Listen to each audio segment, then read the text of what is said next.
You are listening to WBHM Digital Broadcasting, the best in paranormal talk radio.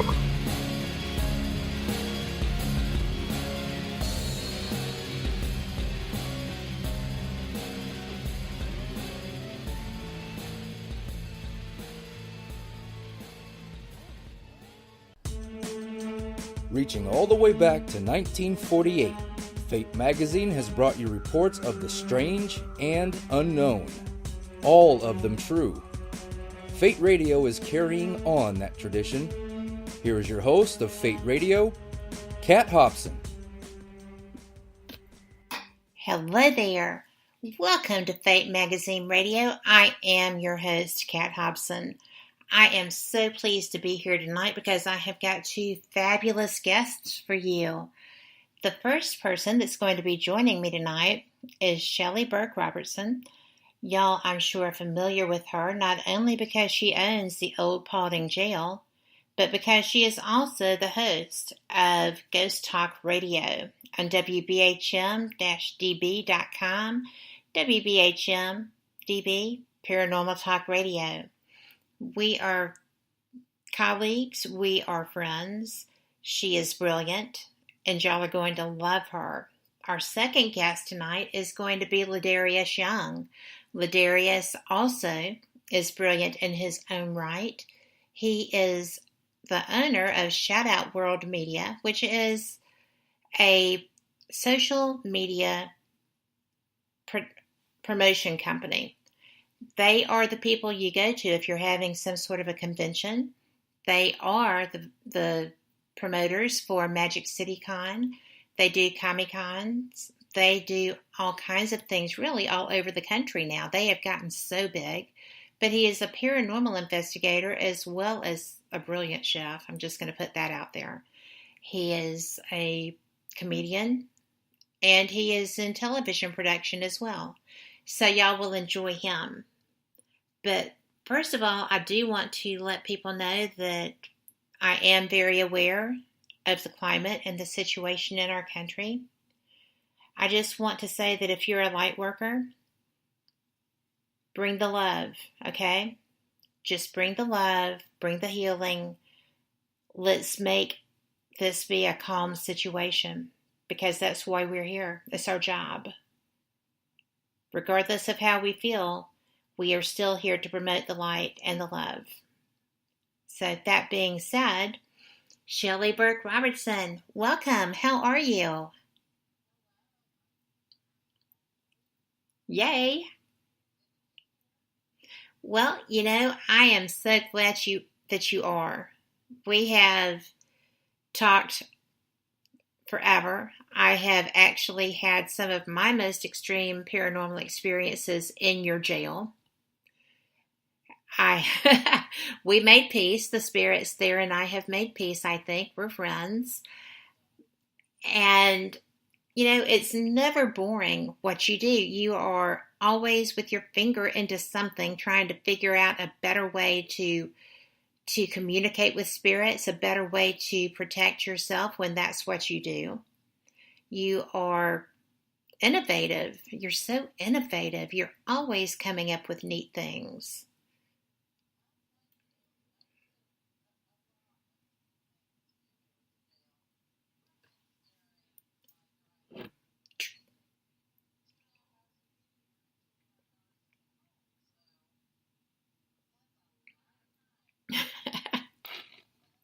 It is. And, it's almost like you come up with something every trip, though.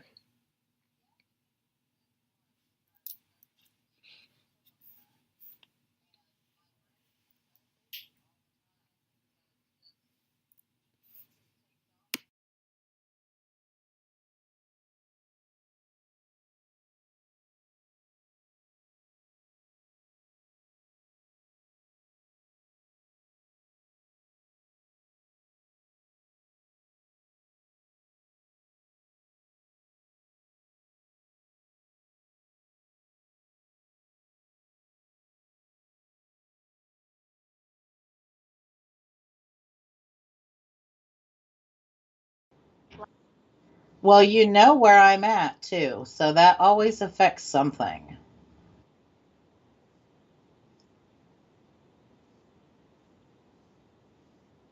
Yes, it does.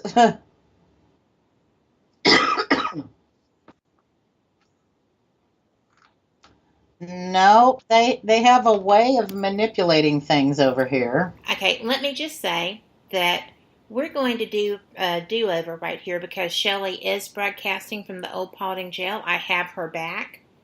I have me back. So we should be just fine. Shelly, Yes, there you are.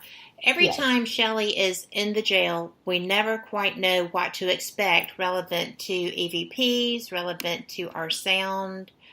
You know, things happen when you are trying to broadcast from a haunted location. absolutely. And I believe I'm seeing my feed, I'm seeing Shelly's feed, and we are good. And those silly ghosts, I tell you what, they get me sometimes, but at least we've Hmm. made peace and they don't, stomp around at me anymore. So that's a plus. And they've been so active this weekend, so I'm not surprised by any of this. Well, they have been because you've had quite some doings going on there. Yes, we did a fundraiser for the Paulding High School kids, the junior class. We did uh, mini ghost hunts to help raise funds for their prom. And last night, I will tell you, was phenomenal. I had a really good talk with all of the spirits in the building last week and just let them know what's going on. And we're going to try to help the kids. And they all told me that they would help out. And they all showed up last night. That was fantastic. Well, I find it fantastic too because they are not. I mean, you had told them I was coming too. Yes. And they were still kind of bent out of shape when I was there doing the broadcasting or trying to from the jail cell. Yes. So they I were think, behaving. and I think it was part to do with helping the kids in the community because, after all, the sheriff is here and the jailer and some other people. So I think they were just happy to help the kids. Well, they're not monsters. I mean, they're people, and Yeah. they're very. They can be very user friendly, and Oh, they yeah. like you. They do, and So that's that just helps. comes from such mutual respect. Like, when you have ghost hunts at haunted locations, they constantly get barraged with, "What's your name?" and "Who are you?" and those same kinds of questions all the time. And so it's no wonder that sometimes when you go to these locations that are frequently hunted, sometimes you get absolutely nothing. But just like you in the real world, if somebody asks you the same stuff over and over and over again, I think it would become tiresome. So now and again, I just turn on the portal box and I just talk to them about, hey, this is what's going on. How have you been? This is what I'm doing this week. And regular, real talk. I think it makes a difference. I know it does. They respond very well because was Hmm. it Grant Wilson that said you don't go kicking the door in? Yeah. These are people who actually live in these locations such as they can. Yeah, And and that's how I tell people. They're just like you, except they're missing their body. right. They're just like you, but they're missing their body. So, um, it sounds so crazy. People who don't do this often or don't have access to the same spirits all the time and all the time and all the time, when you sit and tell them that you just have normal conversations like you would your friend, and I do that. So, Well, when Vincent and I were in the kitchen getting everything ready for one of your events, mhm. the portal was in the kitchen as well, and they just kept talking. Yeah. And it was Yep. conversational. And I would Yes. just respond, and Vincent would look at me like, "What are you doing?" They're talking to me. I'm responding. I'm not going to be rude. Uh-huh. So, that's just an interesting thing. But I would like for you to share, if you wouldn't mind, how you got involved in paranormal research and how on earth you wound up owning a haunted jail. Well, the research part of it, just like you hear you hear these stories so often where it started when I was a child, but actually that part is true. I used to see them as a child. Now I don't see them all the time now, but I hear them. So, as the years went on and things kept happening where, I mean, so many places are haunted. I lived in a lot of places where strange things happened. And then I went on my official first actual ghost hunting event. And of course, I've watched it on TV for years. And I studied a lot of stuff about murderers, which sounds bizarre. But I was so interested in detective stories from a small age and murders and how the people who murdered other people were caught and captured and the mistakes they made, like how killers think. And so you're probably wondering, how does that tie into the paranormal? Well, dead people are ghosts, so it's when you see them from a young child and then you go on a ghost hunt and you experience some more stuff, I thought, you know what? I have more questions because that's it does just how create more. It does, and that's how my brain works. So I'm just like, okay, I've got more questions, so I need some more answers. And that's with whatever topic I'm reading about. I can look up some ingredient in a food. I know this isn't paranormal, but I can look up an ingredient in a food and it leads me to more questions, and I'm looking at that, reading about that stuff for an entire day. And by the time I'm done, I've learned a load about a whole lot of other things, so that's kind of how that works.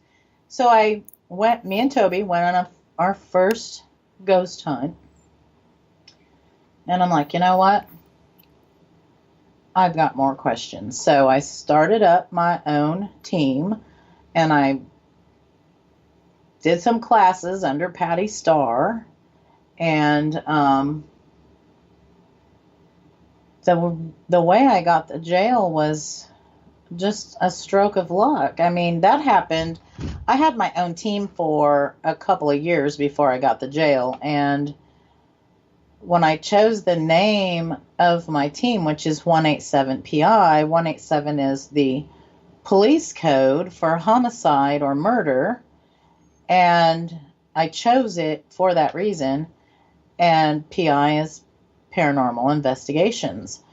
So, because that's really what I'm interested in, especially the ghosts of people who have been murdered. Right. There's always some kind of case, some kind of story, and there's some right here within the jail that I'm working on, and it